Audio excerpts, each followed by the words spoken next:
Today's episode is brought to you by Mazars. SoundCartel. In a white-hot employee market with more jobs than people to fill them, 71% of Australians say they'd be put off staying in a business if they had a bad onboarding experience. So, let's explore what all of this means. From SoundCartel, I'm Nicole Goodman, and this is Business Essentials Daily.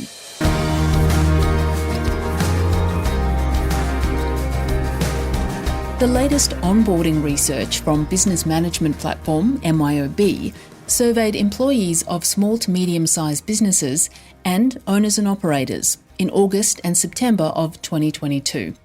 And the results reveal a lot about the shift in power dynamic between businesses and employees.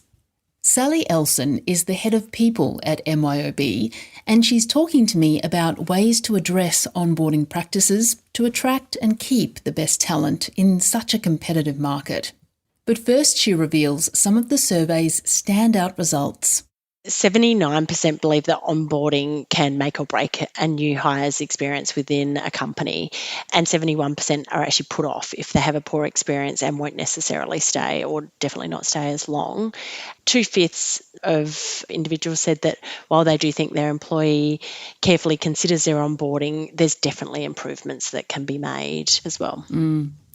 I referred to the shift in the employer-employee relationship because it didn't used to be like that. I mean, you could almost do anything for potential employees, beginning, middle and end, and they would just stay. What do you think this survey says about that? We're all living in a talent-short market, and I think it doesn't matter what industry you're in. It's a struggle to get the talent that you need and to bring them on into your organisations and get them up to speed. So there's much more of a balance in terms of the power. And I talk about employee value exchange, right? We come to work and absolutely get paid. For that, you're supposed to deliver productivity, but there's two sides to that. And there's actually multiple other things, obviously, than even just pay that employees want to take out of their relationship with their employer. It's a community in lots of ways. We spend lots of our time there. It becomes a sense of, am I aligned to the values? There's multiple different levels, and absolutely it's much more of a two-way street than it ever has been before. What about small to medium business owners and operators? What were some of their responses that you found in the survey?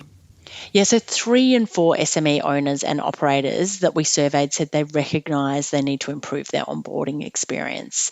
So positively, half of those are saying they're paying a lot of attention to it, but there's still opportunity there as well. Onboarding forms part of the overall employee experience. So 85% of our SMEs said they've increased their focus on that in light of this competitive hiring market as well. And it does seem to be paying off. 83% of people working for SMEs believe their workplace offers a good employee experience.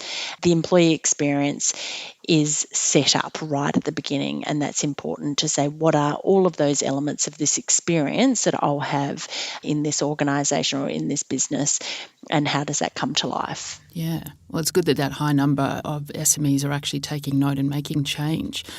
Sally, there's also research that shows that onboarding can actually have an impact on the longevity of an employee at their workplace. How so? Yeah, so there's lots of research that shows how onboarding can improve a hire retention by over 80% and the productivity of that employee by 70%. So it is super important for businesses to consider how they onboard, but also most of us actually want to be highly productive. And if it's really hard and if it takes a long time to feel like you're getting up to speed, that really taints the impression of I'm doing a good job, I'm contributing. And that's what most of us are really working towards. And for many businesses, they shouldn't think of it as a one-shot opportunity. There are several stages of the onboarding process where they can make tweaks and improvements, so plenty of opportunities to impact the potential employee.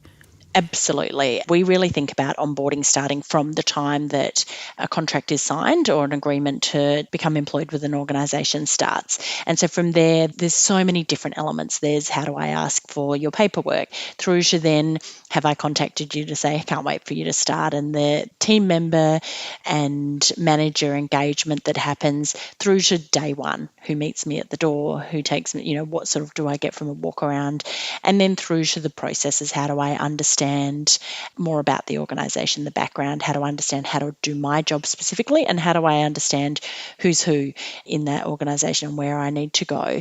So there's multiple elements. And then, the tech that you get, how good was that experience? How easy was it to start your laptop? So many opportunities. And, we all get them wrong from time to time. And at MYOB, even from a personal perspective, we talk about that process right from the contract going out through to 3 months in a role, and we consider a number of different steps, and we're able to measure those along the way, and some are fabulous and we've still got some work to do. So I think it's about constantly reconsidering that, and always the opportunity to tweak, reflect, get feedback from those new starters as well is a great way to improve over time. There's also mention of pre-boarding in the research. There was a stat that said that this pre-boarding process can improve the efficiency by up to 85%, which is astounding.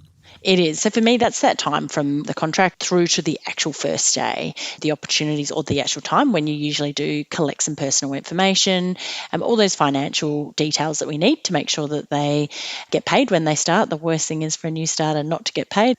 So really streamlining how employees share their details with the business can help to improve that experience as well. So, paper forms are old news now, and how can you do those things using technology? Flair HR has just joined our MYOB family, and they've got a fabulous tool that you can onboard your team members with, literally an electronic form. People can do it on their phone, complete that information, and it flows back. And that includes all of your personal details, next of kin, the details around then your financial institutions and your superannuation accounts as well. Well, while we're talking about onboarding, it can't just stop once the person is employed and locked into the contract. The employee experience is ongoing. So what should businesses think about here? So this is around how someone feels when they come to work, and that includes the environment they're in, the people that they're working with, what are the benefits are on offer, business leadership, connection to values, connection to purpose. So 85% of SMEs have actually said they've increased their focus in light of the competitive hiring market, and you just have to. You've got to find the connection and what you can offer over and above your competitor down the road. And, surveying to understand what's a good employee experience is also a great way of understanding how that's working for individuals, what you need to tweak, and where you can put some improvements in place. In terms of that employee experience as well, we're hearing that 43% of people said that their bosses have communicated plans to improve that experience, but it's really just only a third that are seeing those movements as well. So I think it's about commitment to your actions also. When you hear, ask the questions, listen, and then to be able to make those changes, or where you can't, communicate why you can't as well. So the most common responses we get are the benefits, the learning and training opportunities that are available, and then the physical working environment, and then fourth, but still at sort of 27% of people are saying that onboarding experience is important. So really thinking about what it is that your organisation can offer. Lots are expecting discounts through benefits programs, and they are really available out there. They don't have to actually be costly at all.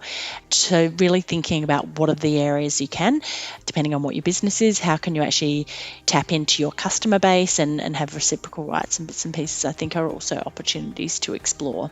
That was Sally Elson, Head of People at MYOB. And to read more about the onboarding research results, you'll find a link in the show notes of this episode.